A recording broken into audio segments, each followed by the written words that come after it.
Bismillahirrahmanirrahim. Assalamualaikum warahmatullahi wabarakatuh. Alhamdulillahirabbil alamin wa afdhalus salati wa atammut taslim ala sayyidina wa habibina wa syafi'ina wa qurrati a'yunina Muhammadin wa ala alihi wa ashabihi ajma'in. Rabbi shrah li sadri wa yassir li amri wahlul 'uqdatam min lisani yafqahu qawli, amma ba'd. Para pemirsa yang dimuliakan oleh Allah Subhanahu wa taala, alhamdulillah kita panjatkan puja-puji syukur kehadirat Allah Subhanahu wa taala atas limpahan karunia, nikmat serta taufik dari Allah Subhanahu wa taala. Kesempatan kali ini kita dapat melanjutkan membacakan hadis-hadis yang dinukilkan oleh Al-Imam An-Nawawi rahimahullah tabaraka taala di dalam kitab beliau, kitab Riyadhus Shalihin min kalami Sayyidil Mursalin. Salawat dan salam kepada junjungan alam kita, Nabi yang mulia, Nabi kita Nabi besar Muhammad sallallahu alaihi wasallam.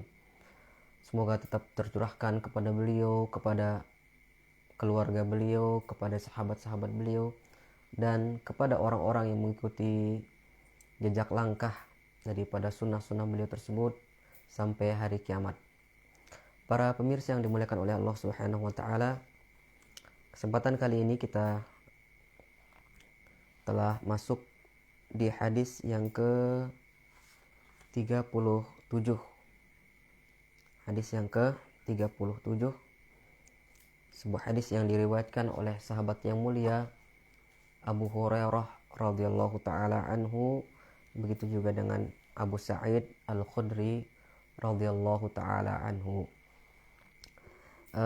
Sedikit profil tentang Abu Hurairah radhiyallahu taala anhu. Beliau adalah sahabiyul jalil, al-hafiz, al-muqsir. Beliau adalah hafiz dan beliau adalah yang banyak meriwayatkan hadis. Disebutkan bahwa beliaulah yang paling banyak meriwayatkan hadis secara mutlak.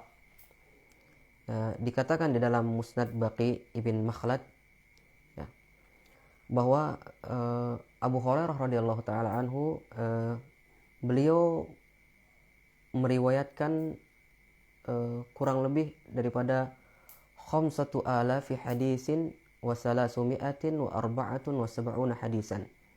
Sebanyak 5,374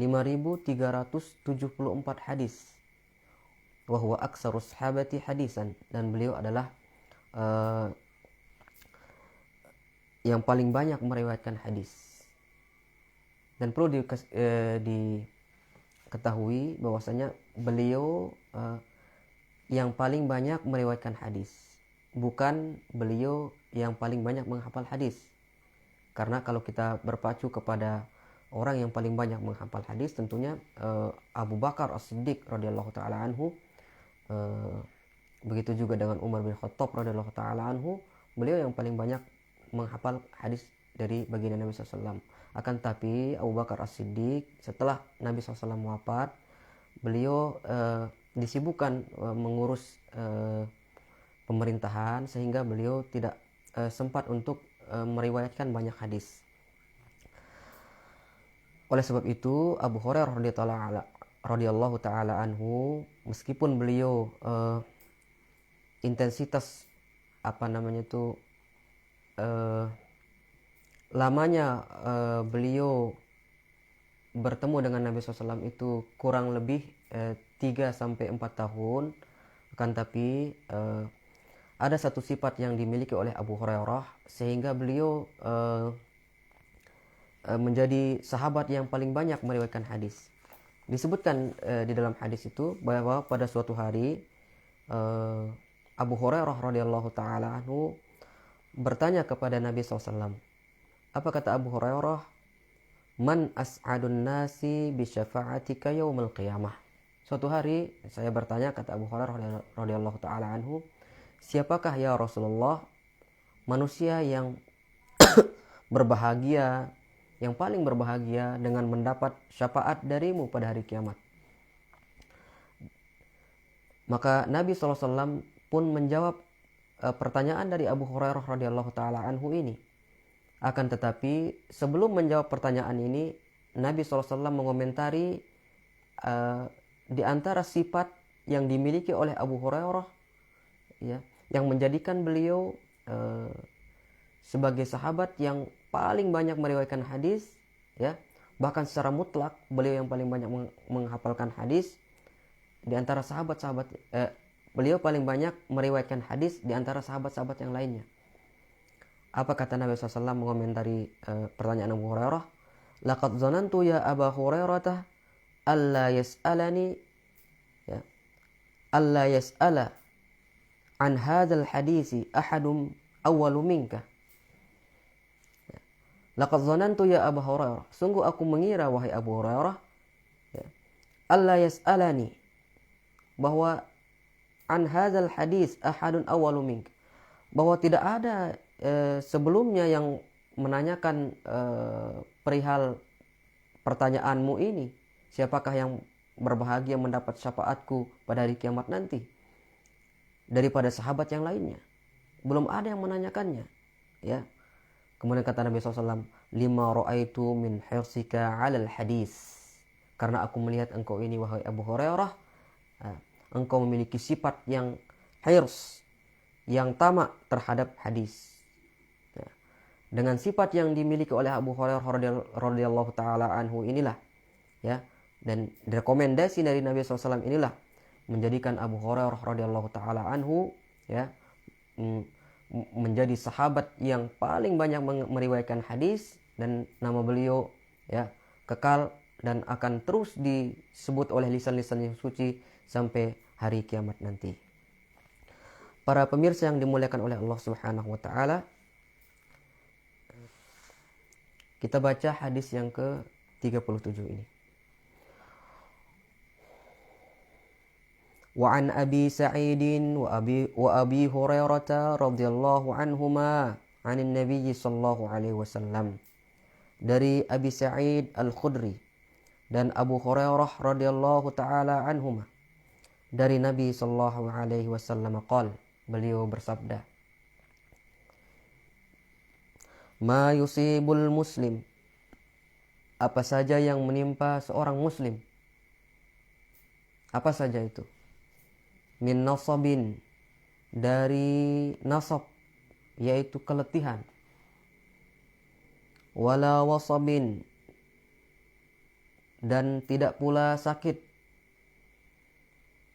apakah itu sakit fisik maupun sakit hati, wala hammin, begitu juga dengan kekhawatiran, khawatir terhadap sesuatu yang belum terjadi, takut terhadap sesuatu yang belum terjadi, wala hazanin, begitu juga dengan kesulitan, apa saja kesulitan yang menimpa seorang hamba, wala azan, dan tidak pula azan, yaitu gangguan dari orang lain atau gangguan dari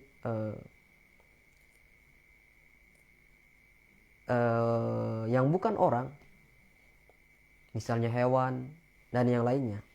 Wala ghammin, dan tidak pula gham, kemurungan, kesedihan yang begitu besar, mungkin ditimpa musibah yang begitu besar yang menyebabkan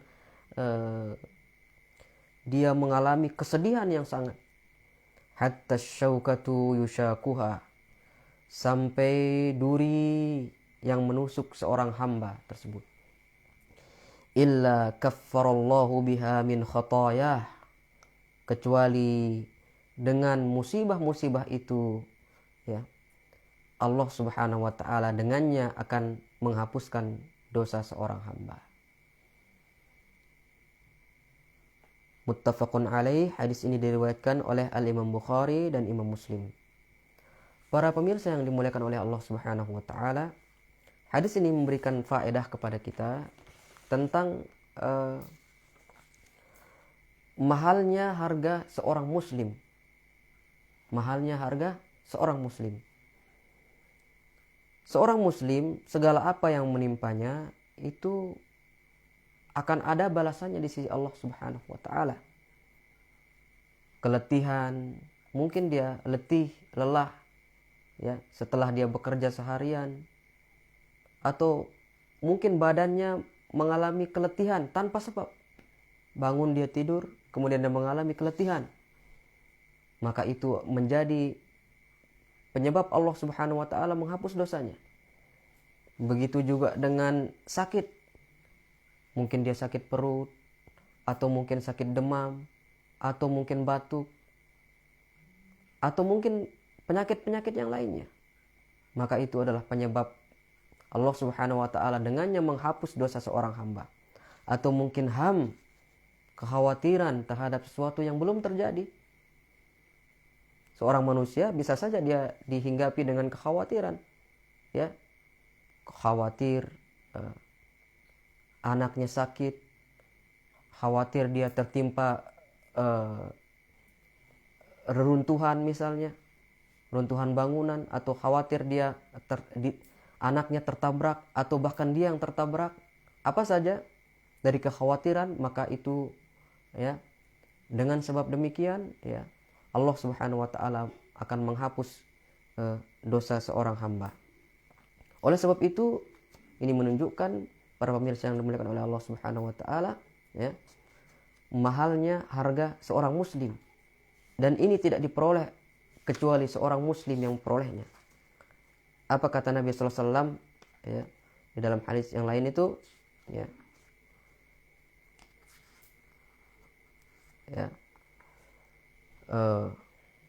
sesungguhnya muslim itu, ya, ajaban li amril mu'min, menakjubkan perkara mukmin ini, ya, menakjubkan, mengherankan. In asabathu sarra'u syakar, ya, apabila dia ditimpakan kepadanya sesuatu yang membuatnya berbahagia, kelapangan, baik itu rezeki dan yang lainnya, maka dia bersyukur kepada Allah Subhanahu wa taala. Fakana khairal lah, maka itu baik untuknya. In asabathu ad-dharra sabar, fakana khairal lah, ya. Dan apabila ditimpakan kepadanya, ya, sesuatu kemudaratan, sesuatu yang membuat jiwanya bersedih, dan sesuatu yang tidak diinginkan oleh jiwanya, maka dia bersabar, maka itu baik baginya, ya. Walaisa zalika illa lil mu'min, kata Nabi SAW. Dan itu tidak diperoleh hal yang demikian itu kecuali hanya untuk orang yang beriman. Oleh sebab itu, ma'asyiral muslimin, para pemirsa yang berkenan oleh Allah Subhanahu wa taala, bersyukurlah kita, ya, dijadikan oleh Allah Subhanahu wa taala sebagai seorang mukmin. Karena sungguh perkara kita semuanya akan mendapat balasan dari Allah Subhanahu wa taala, ya. Baik itu sakit fisik, sakit hati, atau gangguan dari orang lain, ya. Itu semuanya akan menjadi penyebab Allah Subhanahu wa taala menghapus dosa kita. Bahkan, ya, dari sampai hal yang terkecil, yaitu tertusuknya duri, ya, seorang muslim yang tertusuk duri, itu pun akan menjadi penyebab Allah Subhanahu wa taala akan menghapus dosa kita. Bahkan ada nyamuk misalnya yang menggigit kita, ya, kita berharap kepada Allah Subhanahu wa taala, itu penyebab Allah Subhanahu wa taala akan menghapus dosa-dosa kita. Para pemirsa yang dimuliakan oleh Allah Subhanahu wa taala, akan tetapi dikatakan di sini illa kaffarallahu biha min khataya, kecuali itu akan menghapus kesalahan dan dosa-dosanya.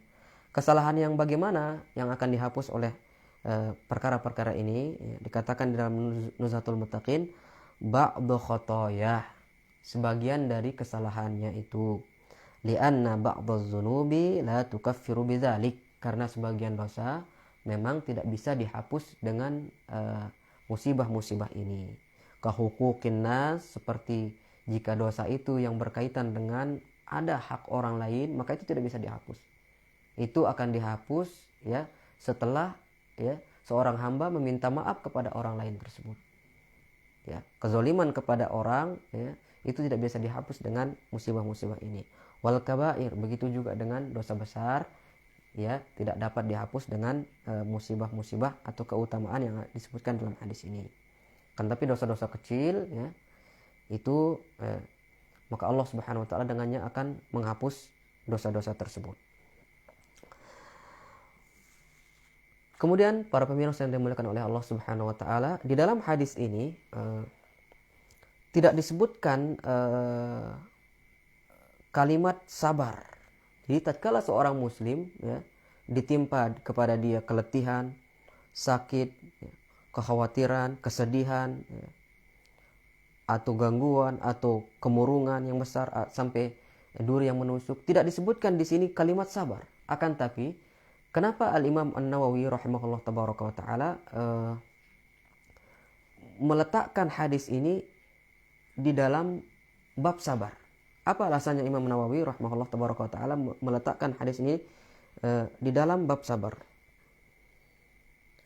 Kata para ulama, mengapa Imam Nawawi rahimahullah tabaraka wa taala meletakkan hadis ini dalam bab sabar ya?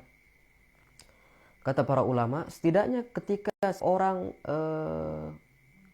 mengetahui tentang keutamaan ini ya, mengetahui tentang keutamaan bahwa ya setiap musibah yang menimpanya itu akan menghapus dosa, setidaknya itu adalah pemicu ya, yang mendorong seorang untuk bersabar ya.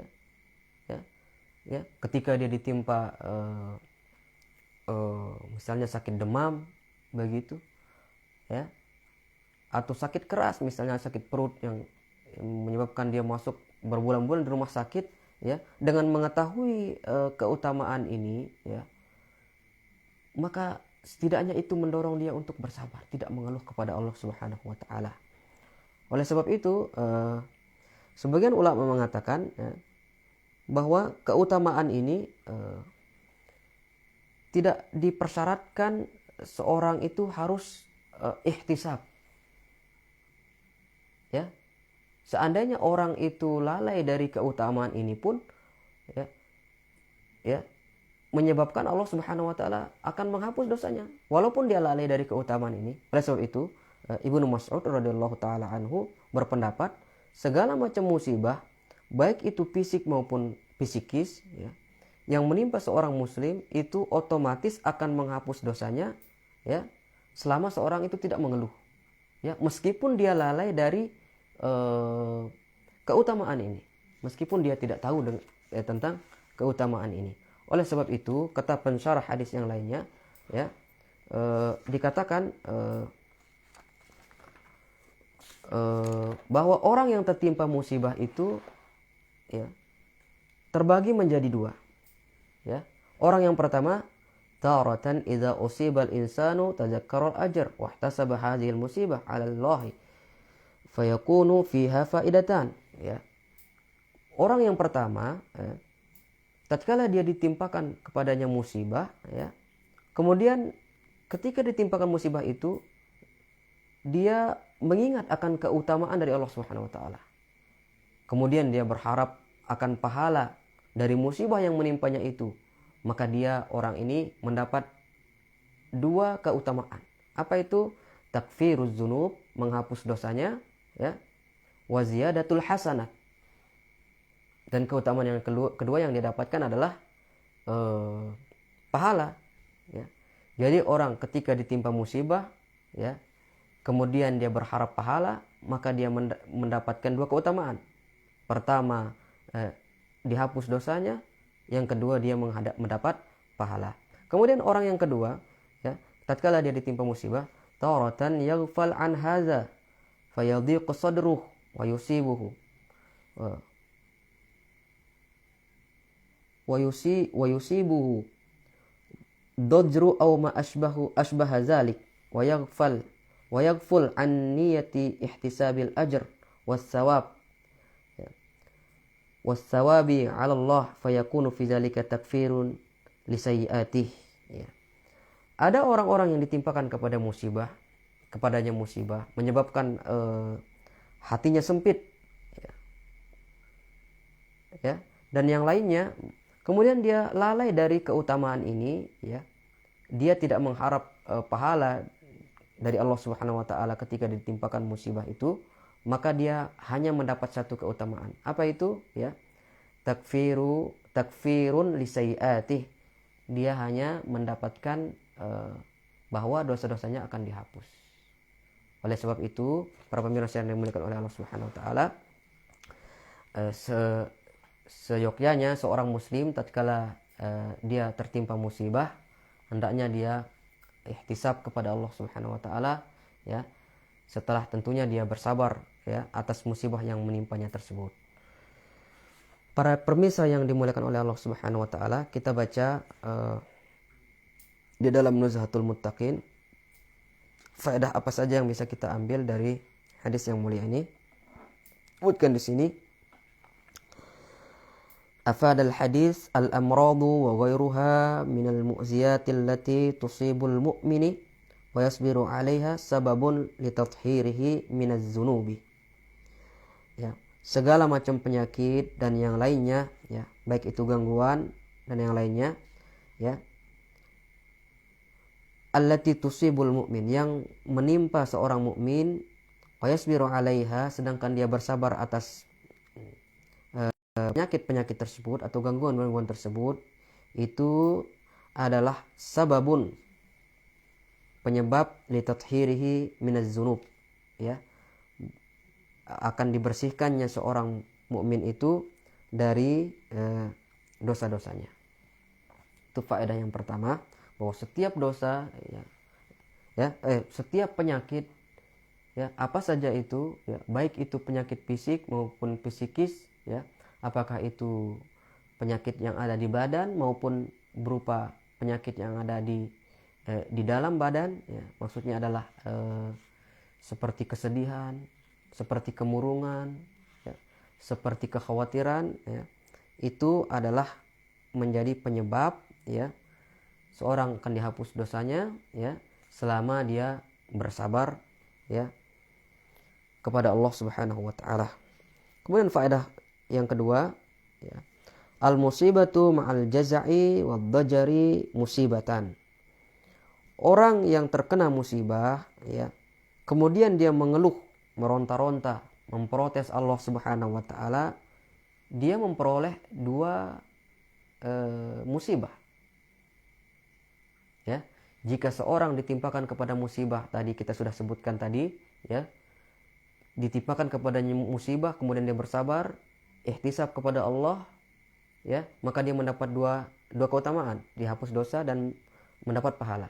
Sedangkan orang yang mendapat musibah kemudian dia mengeluh, ya, maka dia pun sebaliknya mendapat dua musibah. Musibah apa demikian? Al musibatun fil jismi wa musibatun fil fuqdanil ajr. Tentunya kebalikan dari yang tadi, ya, dia mendapat dua musibah. Pertama, musibahnya yang ada di badannya itu dari penyakit-penyakit itu atau kesedihan itu, ya, dan itu sudah ditakdirkan oleh Allah SWT untuknya, dan itu pasti akan terjadi padanya, ya, tapi dia tidak bersabar, ya, ya, maka musibah itu yang pertama kali akan didapatkan. Kemudian musibah yang kedua, ya, fi fuqdanil ajr. Kalau dia mengeluh seperti itu, maka dia terluput, tidak mendapatkan pahala. Berarti dia mendapat dua musibah. Musibah sakit yang dia terima, ya, kemudian musibah dia luput dari pahala, tidak mendapat pahala. Warubama yulhaqul mutadajjira al-wizra, ya, dan bisa jadi seorang yang mengeluh tatkala ditimpakan kepadanya musibah tersebut berupa penyakit, ya, ya, dia itu akan mendapat dosa, bukan pahala yang didapat, kan, tapi yang didapat adalah dosa. Wallahu ta'ala a'lam. Mungkin hanya ini yang bisa kita ambil pada kesempatan kali ini. Semoga bermanfaat dan semoga Allah Subhanahu wa taala memberikan taufik kepada kita untuk mengamalkan seluruh ilmu yang sudah kita dapatkan. Wallahu ta'ala alam, wabillahi taufik wal hidayah. Wassalamualaikum warahmatullahi wabarakatuh.